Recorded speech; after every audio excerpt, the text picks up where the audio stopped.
করলে যায় কিছু দেওয়া যায় না।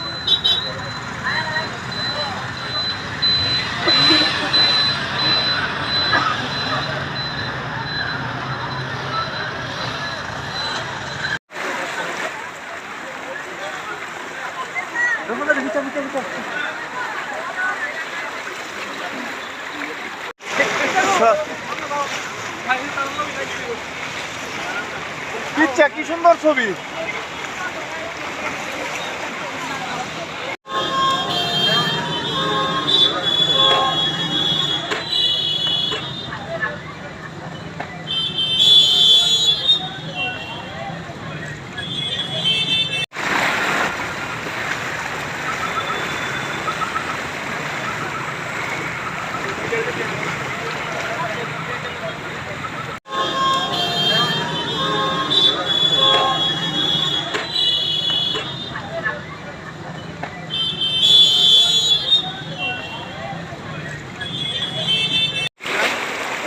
সামনে যাই নাকি না পিচ্ছা পিচ্ছা পিচ্ছা পিচ্ছা না পিচ্ছালে জল পাবি মুখ আয় শুধু মুখ নিয়ে কি করবি তুই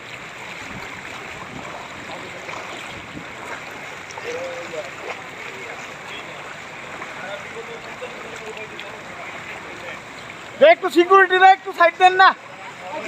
একটু ঘুরে দাও না সিকিউরিটি দ্বারা একটু ঘুরে দাও হাওয়াই দাও না, হাওয়াই দাও না। দূরে যাও না তুমি দূরে যাও আমার মনে হলো গাইড চল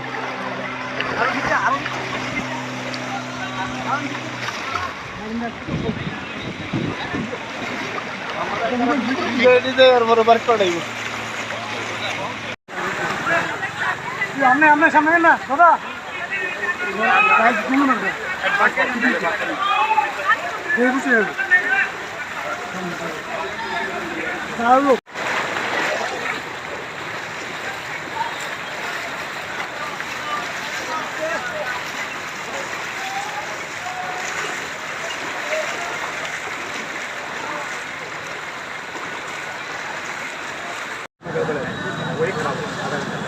चालू हुआ था आधा घंटा पहले ऐसे ना सारे कौन से 3:45 हाँ ऐसे बारिश शुरू हुई तो अराउंड 3 से दवा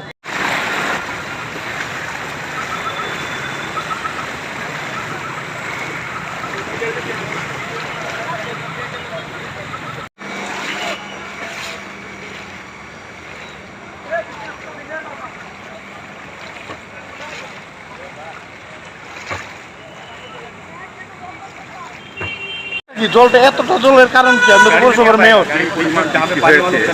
আমাদের আগরতলা পৌর নিগমের যে ফ্লোটা পাম্প আছে সেটা কিন্তু যথেষ্ট, কিন্তু আজকে যেটা হয়েছে এটা হচ্ছে যে হাওড়া নদী থেকে ওভারফ্লো করে চন্দ্রপুর আইএসবিটি কাটিপুরি জায়গাটা দিয়ে শহরে জল ঢুকে গেছে, নদীর জলটা। যে পরিমাণ জল বৃষ্টির জল আমরা জলটা মিষ্টি দ্বারা ডিসচার্জ করতে পারি সেই কারণে কিছুটা বাধা হয়েছে। ওই ওভারফ্লো জলটা নদীর হাওড়া নদীর জলটা কাশীপুর চন্দ্রপুর আইএসবিটিতে আগরতলা শহরে ঢুকে গেছে, সেই কারণে জলের পরিমাণ বেড়ে গেছে। এটার সময় লাগবে আমার বিশ্বাস যে আগামী 2 ঘন্টার মধ্যে সমস্ত পরিষ্কার হয়ে যাবে। এটা বিকল্প কোনো ব্যবস্থা করবেন কি? আগরতলা নিগমের ফ্লোটা পাম্প চালু আছে যথেষ্ট, যে পরিমাণ বৃষ্টি হয়েছে এটা এতক্ষণে খালি হয়ে যাবে না, ক্লিয়ার হয়ে যাবে জল। কিন্তু যেহেতু বন্যার জল, নদীর জল, হাওড়া নদীর জল চন্দ্রপুর দিয়ে আগরতলা শহরে ঢুকছে, এই জলটাকে বের করতে সময় লাগে। আশা করি 2 ঘন্টার মধ্যে সমস্ত জল নেবে। বেশি পরিমাণে হয়েছে, তো এইরকম বৃষ্টি তো সাধারণত আমরা দেখিনি ত্রিপুরাতে। অনেকদিন আগে একবার হয়েছিল, কিন্তু এবার মানে বলতে গেলে অনেকটা বেশিই হয়েছে। এটাকে সরজমিনে দেখতে চেয়েছি, নিজেও দেখলাম যে কী অবস্থা। এখানে মেয়র সাহেবও আছেন এবং আমি আমাদের যে প্রিন্সিপাল সেক্রেটারি ওনাকেও বলেছি, ডিএমকে বলেছি, সবাই নেমেছে কীভাবে জলটা তাড়াতাড়ি এখান থেকে বেরিয়ে যায়। পাম্পগুলো এখানে 16টার মতো পাম্প আছে, সবকটাই আমি দেখতে এসেছি কাজ করছে কিনা ঠিকভাবে। তো যা দেখলাম ওদের পাম্প অপারেটর যারা, ওদের সাথেও কথা বললাম, সবকটাই ভালো আছে এবং ভালোভাবে কাজ করছে। কাজেই খুব অল্প সময়ের মধ্যে জলটা নেমে যাবে, দেখা আশা করি। স্যার 25 বছরের সময় আগে আমরা দেখেছিলাম যে জল জমার বিষয়টা, এখন সময় এটা দেখা যায় জল জমার বিষয়টা, তো দুটোর মধ্যে তফাৎ কি দেখছেন?